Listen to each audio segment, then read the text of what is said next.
Assalamualaikum and good day. We are from Group 10 and today we will be presenting our findings on the topic of credit analysis and its impact on different income groups.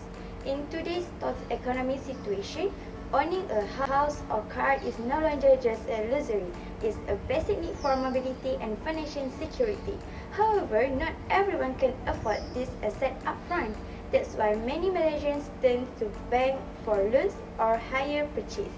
The problem is credit scoring system used by financial institutions often favor salary workers who have official documents like payslip and EPF records.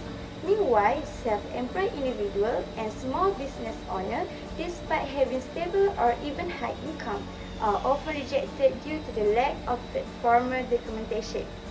Over-dependence on documentation unfairly includes many capable people.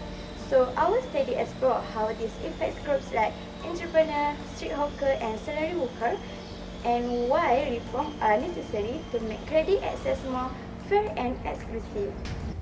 Next, the main objective of this study is to explore how credit analysis affects local entrepreneurs, especially small business owners like Farm Fresh. Although they earn good income and have steady customers, many struggle to get loans due to the lack of formal documents like payslip or APF contribution.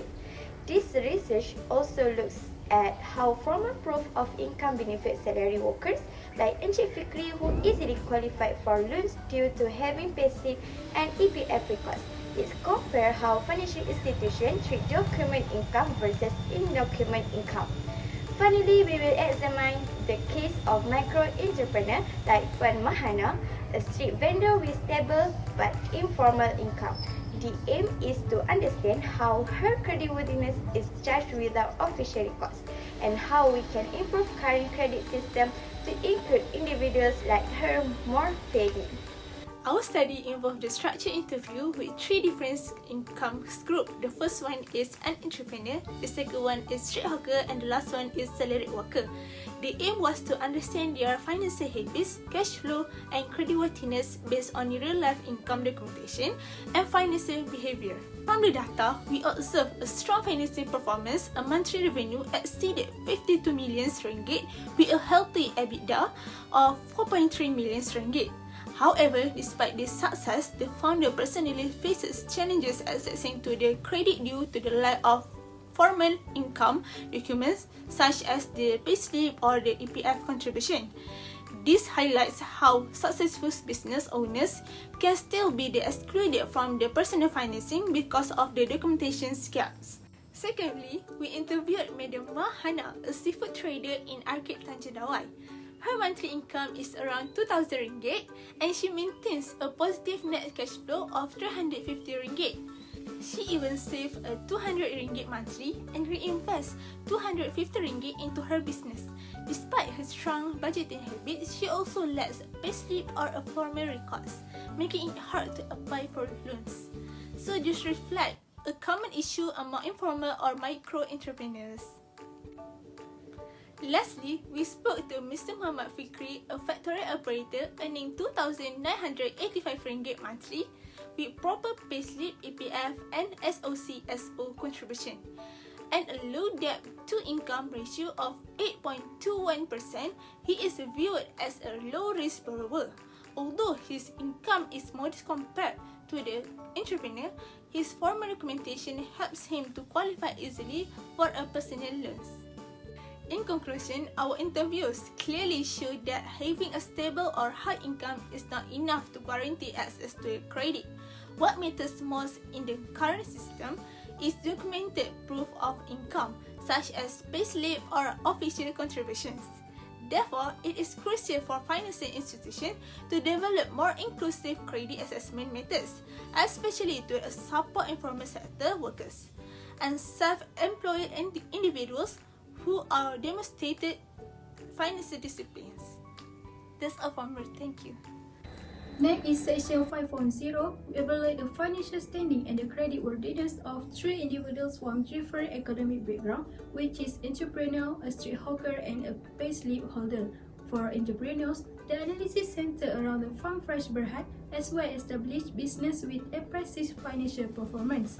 So the company records a monthly revenue of 52.47 million with the total liabilities amounting to 426.7 million, translating into monthly obligation of 35.56 million. Despite this, the company maintains a strong positive cash flow with a plus of 16.91 million and a monthly EBITDA of 4.35 million. So the debt to income ratio stands at 68%, indicating moderate to high financial leverage.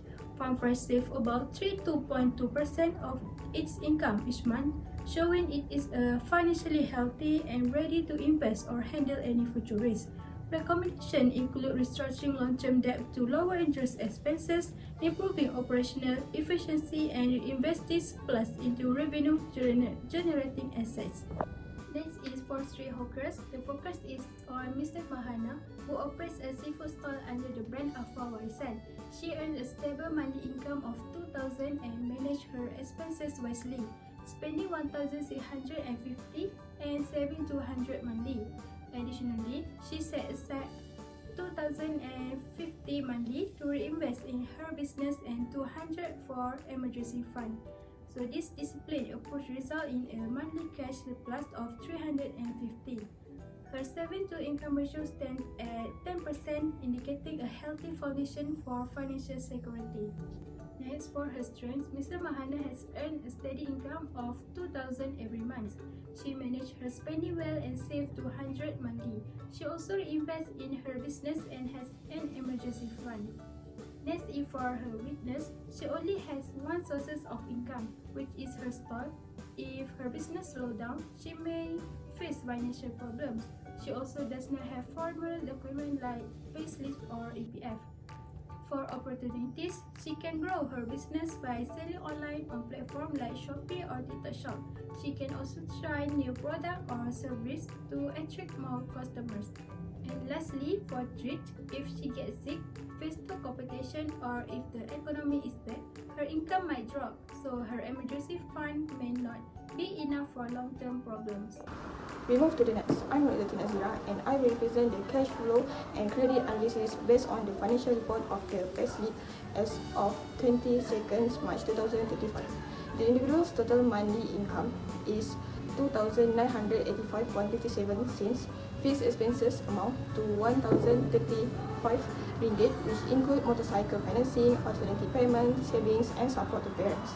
Variable expenses are only Rm 2,020, mainly for fuel and foods. This gives total monthly outflow of Rm 1,255 ringgit, resulting in a net cash flow of Rm 1,730.37, which show a healthy surplus. In terms of credit, there is only one commitment, a motorcycle loans of Rm 255 per month. This gives a debt to income ratio of 8.21%, which is low and indicates responsible debt management. Based on our SWOT analysis, first, strengths, stable income, low debt level, and strong net cash flow. Second, weaknesses, only one sources of income and limited credit history. Third, opportunities, can build credit profile by applying for a low limit credit card and use part of the surplus for investment or emergency savings. 4. Traits. High fixed expenses may become a risk if the cost of living increases or income is restricted. As a suggestion, the individual should begin building a positive credit history, increase savings, and consider having a secondary income source to further improve financial stability. From this project, I learned how to evaluate a person's financial standing using cash flow, DTI ratio, and spending pattern. I also gained a better understanding of how to suggest realistic financial improvement. Lastly is a conclusion.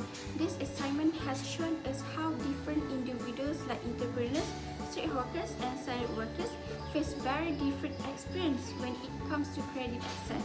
Even though entrepreneurs like Mr. Lloyd Twatty and street hawkers like Puan Mahana has a steady or even high income, they often struggle to get loans because they lack formal documentation like payslip or EPF contribution. On the other hand, individuals like Encik Muhammad Fikri, who has a regular salary and financial records, are seen as more creditworthy even with lower income. This proves that creditworthiness is not only about how much you earn, but also how well your income is documented. Therefore, financial institutions need to consider more inclusive credit assessment method that recognize the stability of self-employed and information workers too.